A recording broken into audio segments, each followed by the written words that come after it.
Bienvenue dans Info en Air du lundi 22 juin. Et pour commencer, le déploiement du plan spécial été 2026 initié par l'Office national des chemins de fer, un dispositif d'envergure conçu pour répondre à l'affluence exceptionnelle attendue sur l'ensemble du réseau ferroviaire national à l'occasion de la saison estivale.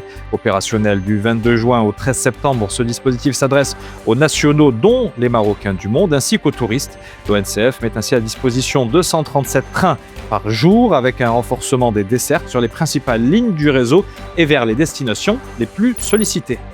Le Brésil met en place une ligne de crédit d'environ 1,5 milliard de dollars destinée à soutenir les compagnies aériennes. Les transporteurs sont en effet confrontés à la forte hausse des coûts du carburant avec un kérosène qui a flambé de plus de 70% sur une période relativement courte. Le Brésil, qui possède l'un des plus importants marchés aériens d'Amérique latine, est particulièrement sensible aux fluctuations des prix de l'énergie.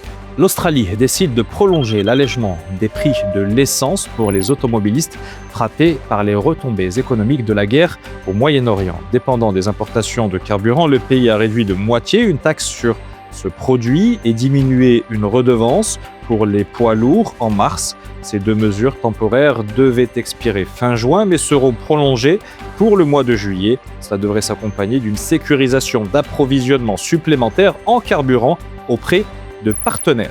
La consommation d'électricité en Chine a progressé de 6,9% en glissement annuel en mai dernier. Une dynamique portée par la vigueur des services et l'essor des industries de haute technologie.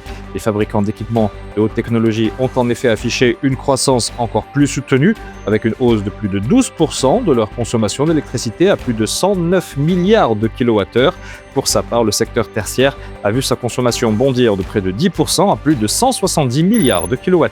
La NBA Europe versera dès la première année à ses futurs membres des centaines de millions de dollars, une promesse faite par l'un de ses patrons. Ce projet, mené en partenariat avec la Fédération internationale et dont le lancement est prévu à l'automne 2027, suscite cependant bien des interrogations quant à sa viabilité économique. En cause, un décalage trop important entre l'investissement initial exigé et des hypothétiques profits, sachant que quasiment tous les grands clubs européens perdent de l'argent.